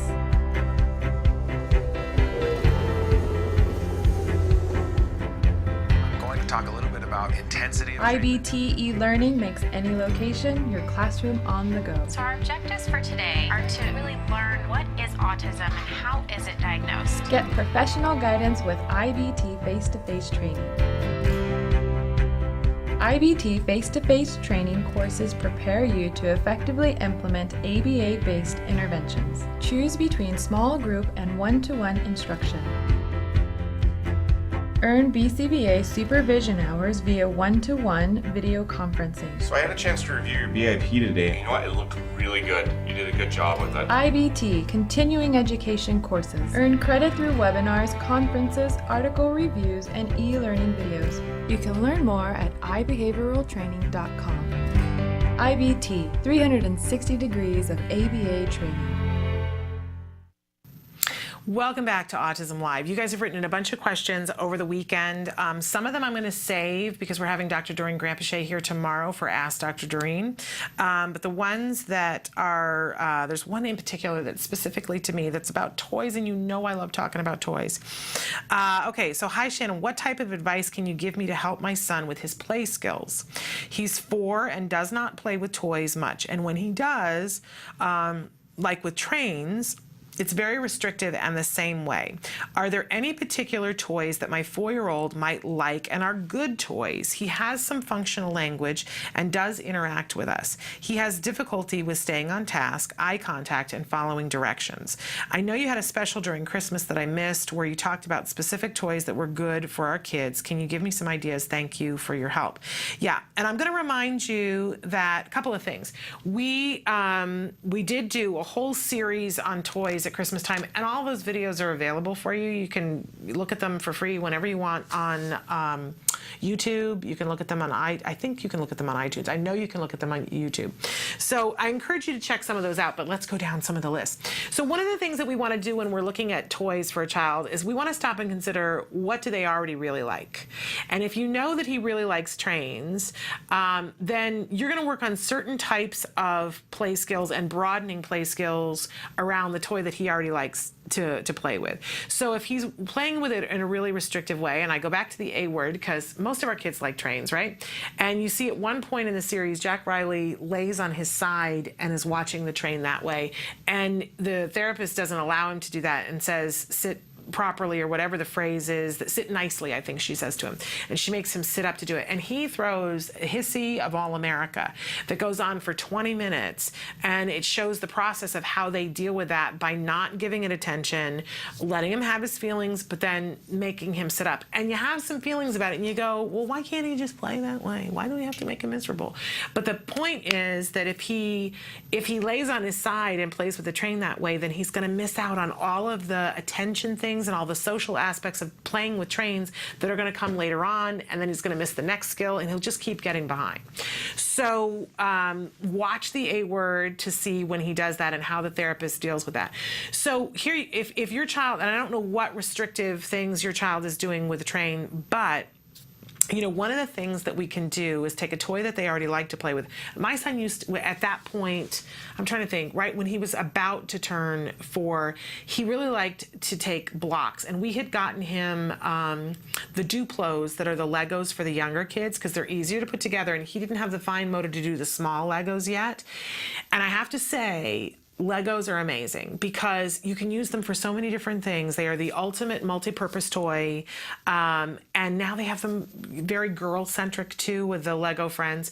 So we started with just stacking the Duplos for him to make a high tower, and he thought that was great, but then he got fixated on it, and that's all he wanted to do was make a one-wide tower of them to see how high it could get. And one of the things that we would do is work on his flexibility and having him see that he could do different things with the Legos. And what you do is basically introduce some sort of fun conflict. So, for instance, what we would do with my son is that you know, he would be sitting there and he would be making his stack, and then I would sit there with him and I would make my stack. But when my stack got to be 4, I would take my hand and pretend it was a car, and I go, or a plane, and I go, and make it explode everywhere. Now, the first couple of times that I did this, he was horrified and cried about it and was like, no, because I'm building blocks. But then he realized, oh, it's kind of fun. It's kind of fun, and my husband would get very dramatic with it and make the Legos explode, and he would throw himself on the floor, and then my son thought that this was hilarious, right? Now, do you have to do it that way? No, but think about, and if you watch again on the A word, they'll show that, you know, he's driving his little car, but he doesn't know what to do with it on the tracks. And so the therapist will model it, and she takes the little car and she brings it up the thing, and she goes, and she's making a noise. So she's modeling what to do, and she even says, now you do it. And he does it, and then she says, yes, that's so great.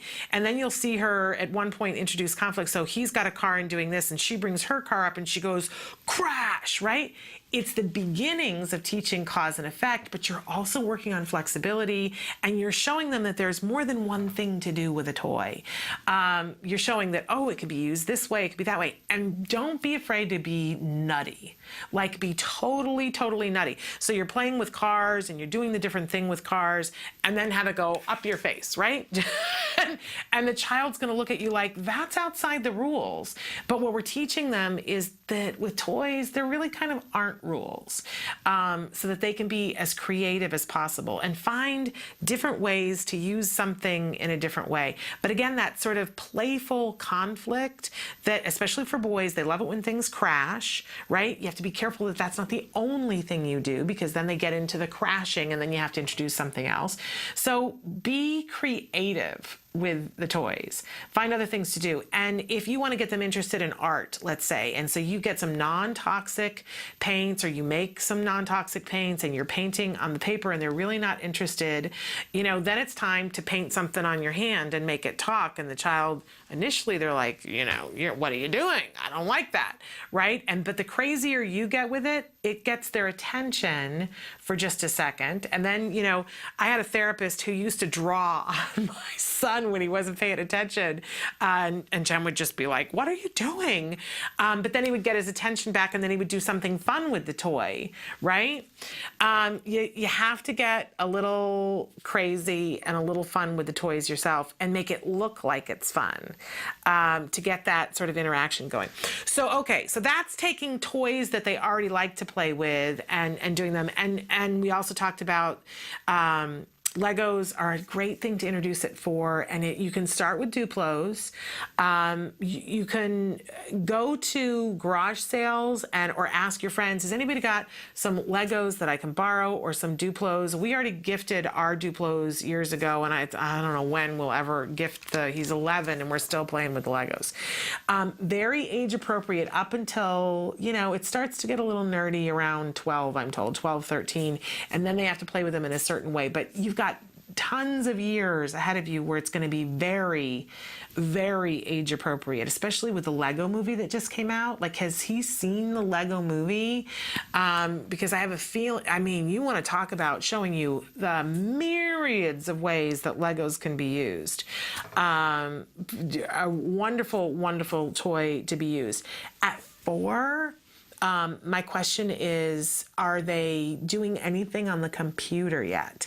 You want to be really careful. I don't know that I want to encourage you to do anything that's like handheld video games, but it now is a great time to introduce them to a mouse and what a mouse does, and to play some fun interactive games on a computer or on an iPad. I don't think I would encourage you to go to something like a play system just yet, because honestly, once they start doing that, it's a whole other ball of wax, right? See how many toys you can get on board before you introduce that, right? Because they will get laser focus on that. Trying to think of what other toys that are absolutely amazing and interactive. Some kids like the Beyblades, some boys. Some like I'm trying to think what they're called. They're the little magnetic balls that you throw them into a ring and they spring open. I can't think what those are called.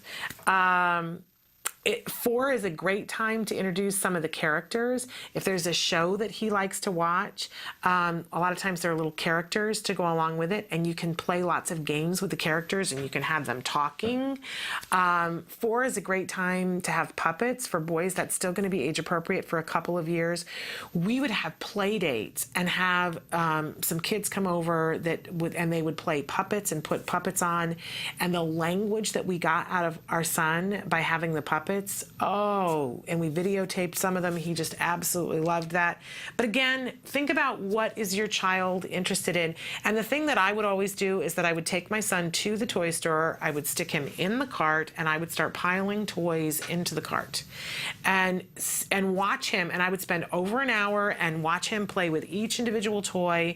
And, you know, there were some toys that he'd play with it just a little bit and then he was done with it. And it was out of the cart. But toys that he would stay focused on for a really long period of time gave me a really good idea of either that's a good toy or that category of toys.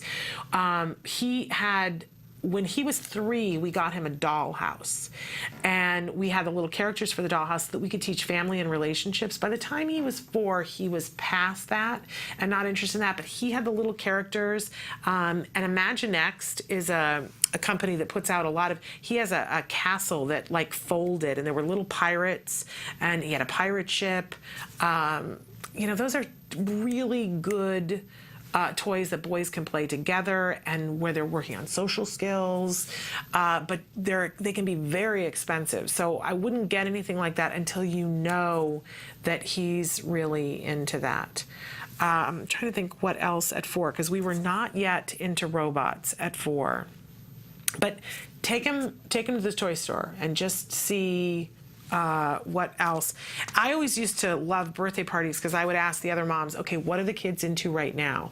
And there was that period of time when everybody was into those little finger skateboards that I never really understood what that was all about, but the boys were nutty about them, and it actually helped with fine motor skills. If he's into music, there are all kinds of things that involve music. If he's into science, there are a whole line of Uncle Milton toys that have to do with science. It's just amazing, the things that are available. Makes you wish that you were a kid again. But all things are not going to be interesting to all kids, right? Some things are going to seem like work to them.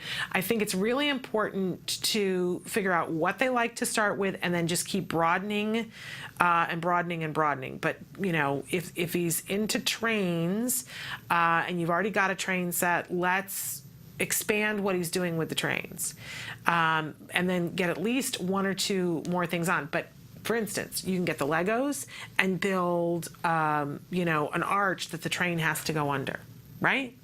And then, it's amazing what you can do. So let me know how that goes, and let me know if there's a toy that your child ends up loving. We had a bunch of questions that just came in.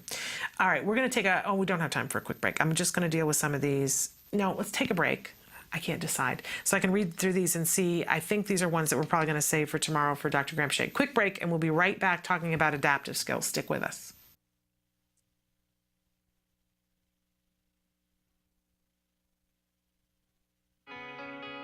Learn the early signs of autism today, because an early diagnosis can make a lifetime of difference.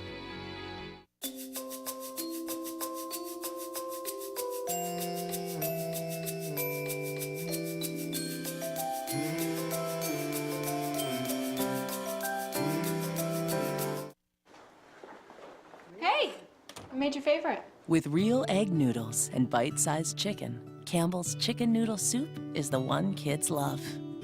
Good. Come and get this on.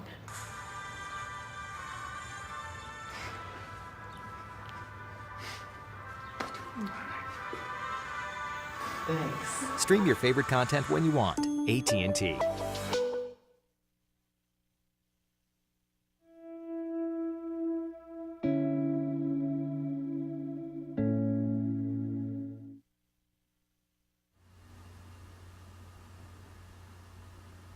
He didn't speak till he was almost 5.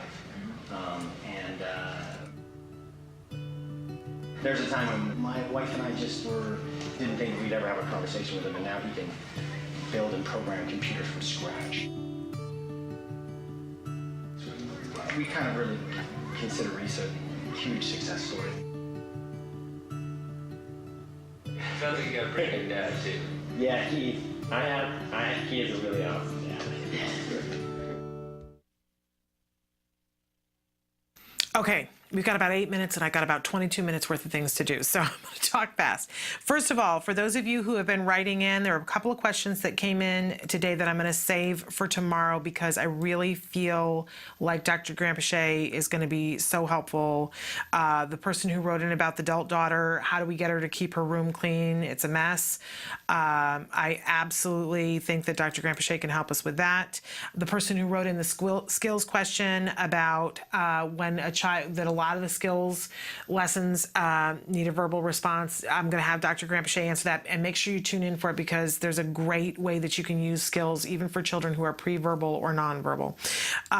For the person who wrote in about the child who seems to be different according to the BCBA and withdrawn at school, great question. We're going to save that for tomorrow morning with Dr. Doreen Grampachet because she's going to give us the best possible answer on those.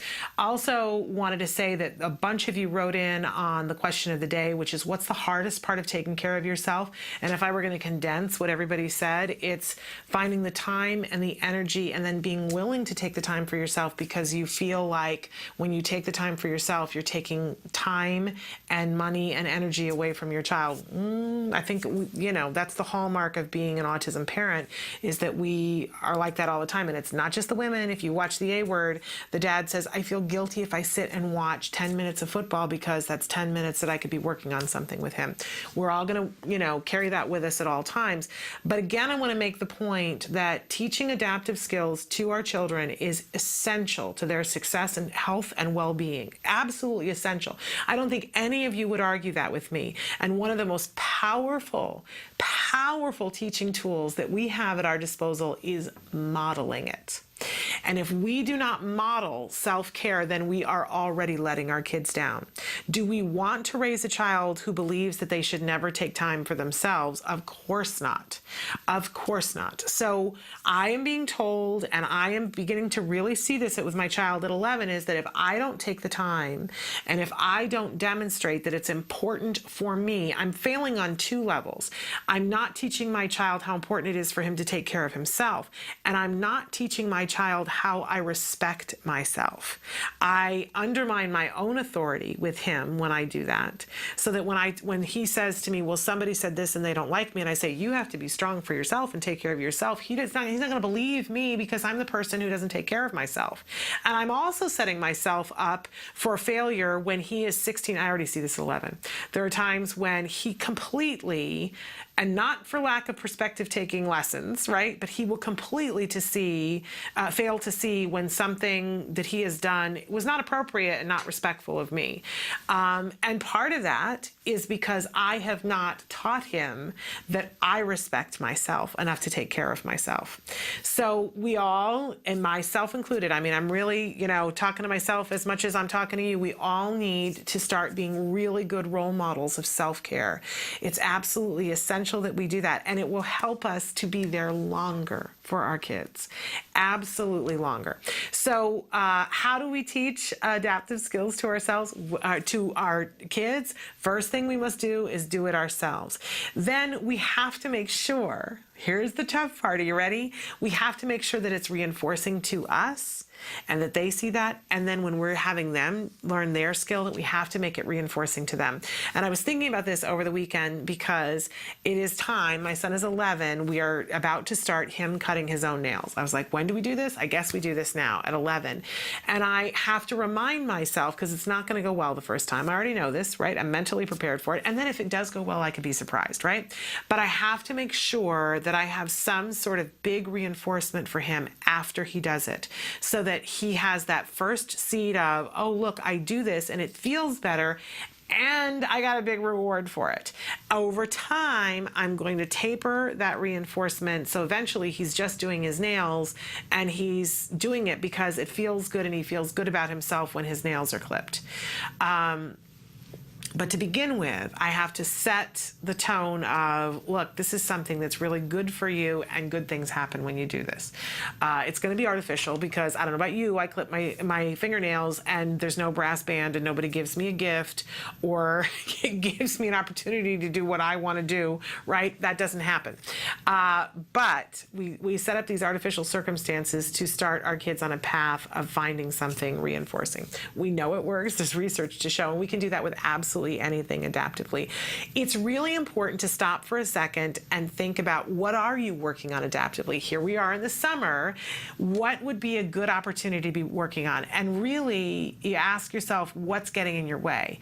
Is it toothbrushing that's just a super duper pain in your rear end every morning and every night and every afternoon, and you'd like for them to be better? Then target the toothbrushing. Is it, we a year ago started my son taking his own pills. Now, eventually we'll get to the point where he puts his own pills in his case, but I'm thinking that's a while down the road.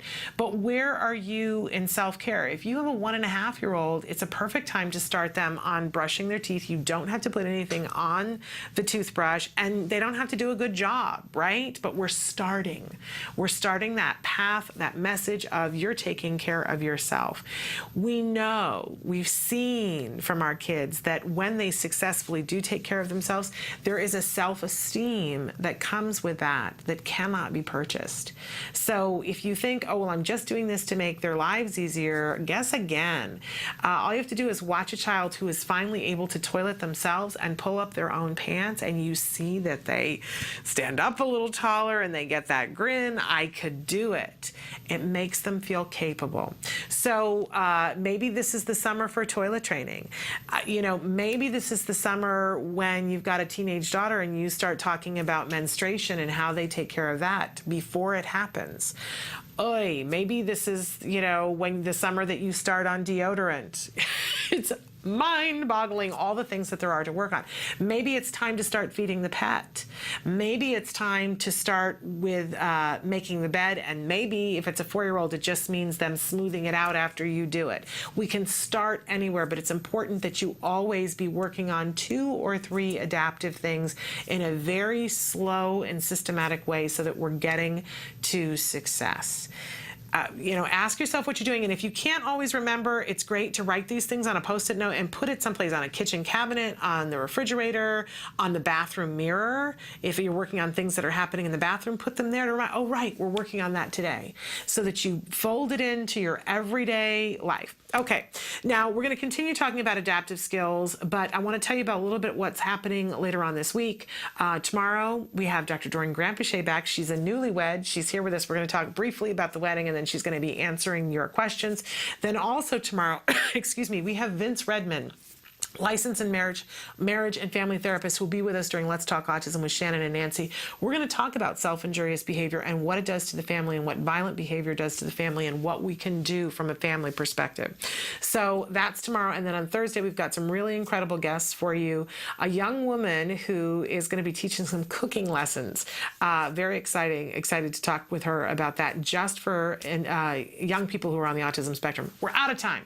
In any case, I'm so glad to be back. I'm glad you're here. Give your kiddos a hug from me, and I will see you tomorrow. Until then, bye-bye.